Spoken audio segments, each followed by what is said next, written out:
Eh bien salut à tous, alors aujourd'hui on va essayer de faire un petit point sur la situation au niveau des stocks de cartes graphiques principalement, mais ça concerne aussi les CPU et indirectement les consoles qui viennent de sortir.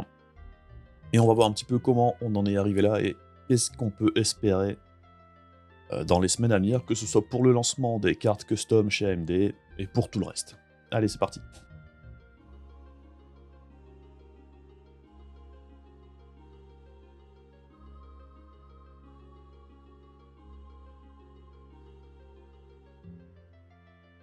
Et donc on commence avec le lancement prochain, le 25, hein, normalement, des cartes custom des 6800 et des 6800 XT. Alors les cartes custom, généralement, elles sont un peu plus intéressantes que les modèles de ref, qui sont malgré tout très corrects ce coup-ci chez AMD, mais on sait qu'on aura un potentiel d'overclocking sûrement beaucoup mieux sur les cartes custom, et on peut espérer des fréquences et un système de refroidissement encore plus performant, donc c'est à surveiller. Par contre, au niveau du stock, ce qu'on sait aujourd'hui, c'est que apparemment AMD privilégierait ses partenaires exclusifs. Alors les partenaires exclusifs d'AMD, c'est qui? C'est Sapphire, c'est XFX, PowerColor, il y en a peut-être quelques autres, mais je ne pense pas, enfin de mémoire ça me dit rien. Donc ce qui veut dire que, par exemple, Asus, Gigabit, MSI, ASRock, je crois qu'ils en font aussi maintenant, seraient beaucoup moins pourvus au niveau des quantités. Et d'ailleurs, Asus a déjà communiqué là-dessus en disant qu'il y aurait très peu de cartes AMD pour eux en cette fin d'année, et d'ailleurs quelques autres ont même déjà indiqué qu'il n'y aurait rien de dispo du tout pour eux avant mi-décembre. Donc c'est pas choquant outre mesure, parce que bon, AMD privilégie ses partenaires exclusifs, ça paraît normal, mais toujours est-il que les autres sont moins pourvus que d'ordinaire au niveau de leur matos. Bon alors après, quand on se souvient de la qualité discutable de certains modèles chez Asus ou MSI sur la génération précédente, donc sur les 5700 et 5600, on pourrait comprendre entre parenthèses qu'il ne soit pas spécialement privilégié. Il y avait énormément de soucis avec les cartes MSI, qui avaient des designs souvent très borderline, et chez Asus, certains modèles également étaient vraiment pas terribles, hein. Donc je dirais que par certains côtés, ça paraît logique. Toujours est-il, du coup, probablement plus de quantité chez Sapphire, XFX et PowerColor, mais généralement, c'est les cartes les plus intéressantes chez AMD, donc l'un dans l'autre, c'est pas vraiment gênant. Mais bon, ce serait un peu difficile de faire pire que le lancement de cette semaine, où en France, par exemple, il n'y avait absolument rien.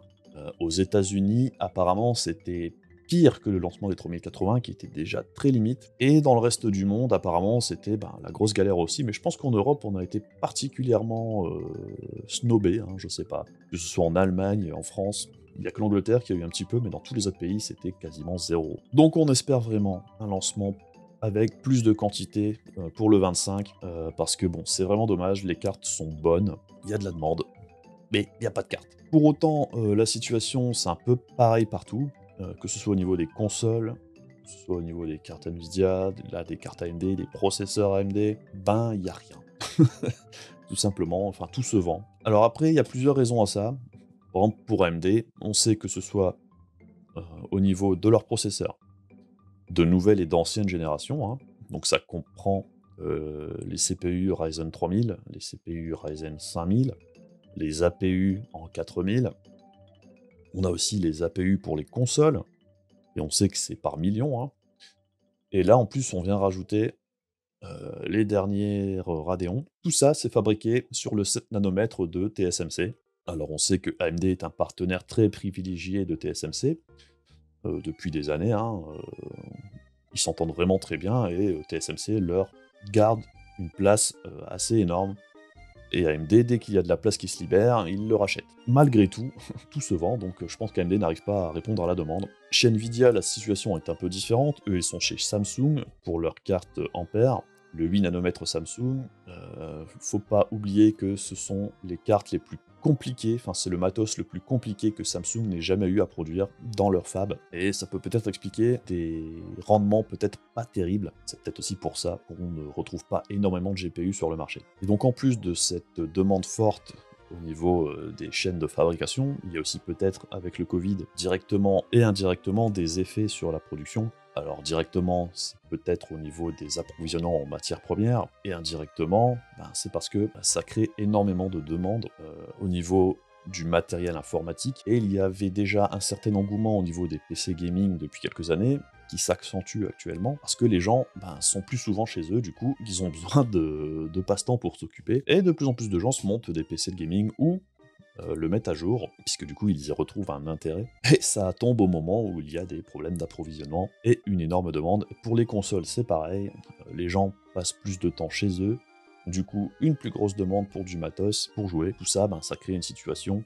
où même si des lancements aurait pu être suffisant il y a encore quelques années, quand par exemple peut-être qu'il y a 4-5 ans, le lancement des GeForce 3000 aurait été ok, avec les quantités présentes, même si à mon avis c'était peut-être un peu limite. Par exemple pour les Ryzen, il n'y en avait pas des millions, mais il y en avait. Ça aurait peut-être pu suffire il y a encore quelques années, là c'est pas le cas. Pour les consoles c'est pareil, on sait que Sony par exemple a vendu plus de PS5 là sur ce lancement que de PS4 lors de la dernière génération. On parle de quantités absolument gigantesques, hein. C'est vraiment des millions de consoles qui sont vendues déjà là et qui sont réservées. Je pense qu'on est une situation où il n'y a jamais eu autant de demandes de matériel de gaming. Donc d'avoir des ruptures de stock actuellement, c'est pas vraiment surprenant quand on prend tous ces éléments mis bout à bout.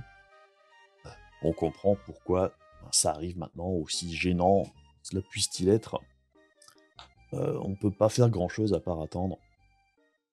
Nvidia l'a même précisé encore une fois eux-mêmes dans son call investisseur il y a quelques jours, hein, je vais vous montrer ça vite fait. Ça se passe chez Videocards comme bien souvent.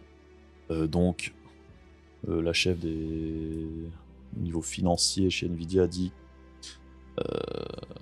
que ça va prendre encore quelques mois avant que la situation s'améliore, et même Jensen qui a également précisé que pour le moment ils peuvent pas faire mieux, et qu'il faut se contenter de ce qu'ils arrivent à produire. Donc à mon avis, on peut s'attendre à ce que la situation soit encore compliquée là sur le rush de fin d'année, mais peut-être également au début d'année prochaine.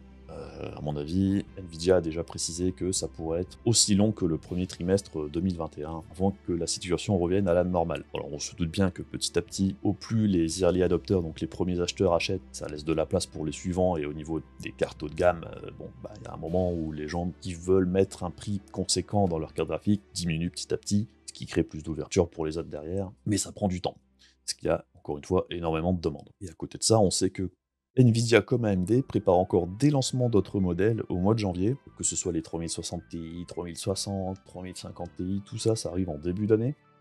Donc ça fait encore de la capacité en plus de production à alimenter dans d'autres puces. C'est compliqué, chez AMD c'est pareil, on aura un Navi 22, donc c'est tout ce qui serait les 6700 et inférieurs. Ça débarque également en début d'année prochaine. Je pense qu'on n'est pas encore sorti de l'auberge, ça va être une année compliquée.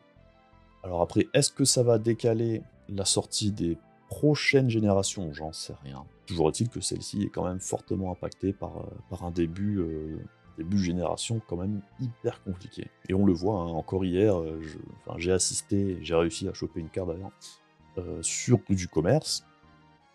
Il y a eu un petit approvisionnement en stock de cartes Nvidia, donc des 3070, 80 et 90. Tout est parti en quelques secondes. Concrètement, donc la 3080 la moins chère était à 800 €. Je crois qu'en moins de 30 secondes, tout était parti. Je sais pas combien ils en avaient eu, mais toutes les cartes sont parties, à part les 3090. Évidemment, vu le prix, ça intéresse beaucoup moins de monde, et ça se comprend. D'ailleurs, les 3090, on commence à en retrouver assez facilement. Mais pour tout ce qui est en dessous de 1000 balles, ça part en 2 secondes. Il n'y a pas de souci à ce niveau-là. Alors après, si vous voulez vraiment essayer, avoir les meilleures chances d'avoir une carte graphique pour cette fin d'année, je ne saurais trop vous conseiller que d'essayer de rejoindre des Discord ou des Telegram où il y a des bots qui checkent les stocks le plus possible. Alors ça apparaît souvent en plein milieu d'après-midi, pendant les heures de boulot, c'est pas évident, c'est pas forcément facile pour tout le monde, mais par moment, on peut tomber au hasard, au bon moment.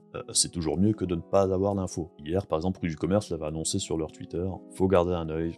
Sur les réseaux sociaux aussi, des boutiques, des fois, ils vous donnent l'info. Donc bon courage à tout le monde, si vous êtes en train de monter une config, ou que vous vouliez juste acheter un nouveau GPU, ça va encore être compliqué pendant quelques temps. C'est comme ça, on peut pas faire grand chose à part essayer de se faufiler et de choper une carte quand elles arrivent en stock. Par contre, je ne saurais que trop vous conseiller de ne pas attendre dans les files d'attente si vous avez réservé une carte. Je pense qu'il y en a qui sont encore dans la file d'attente depuis le jour de la sortie. Par exemple, moi, chez Rue du Commerce, hier, j'ai réussi à en choper une, elle arrive demain. Donc, vous êtes mieux à annuler votre précommande et essayer d'en choper une quand il y a du stock quelque part que de rester dans la file d'attente. Clairement, c'est pas le bon plan. Les boutiques n'ont pas l'air pressées d'approvisionner leurs commande passer, je sais pas pourquoi. Peu importe les boutiques, généralement on voit des stocks arriver petit à petit, et ceux qui ont commandé il y a 2 mois sont toujours en attente. Va comprendre. Bref, courage à tous. ça, ça va s'arranger en début d'année, mais pour le moment c'est la galère. Bon, du coup c'est tout pour aujourd'hui, j'espère que ça vous a apporté des infos intéressantes. Rendez-vous probablement fin du week-end pour justement une vidéo sur comment équilibrer son build ou sa config au niveau probablement là des cartes graphiques et des CPU. Alors, on va essayer de passer en revue tout le matos. Et probablement aussi une vidéo qui suivra après le lancement des cartes custom de chez AMD, justement, où on fera un petit peu le point sur le lancement en France et sur les perfs de ces modèles custom. Donc voilà, c'est tout pour moi pour aujourd'hui. N'hésitez pas à venir poser des questions dans les commentaires ou à venir me voir en stream. Le lien sera dans la description, où je réponds également aux questions que vous pouvez avoir. À la prochaine, salut!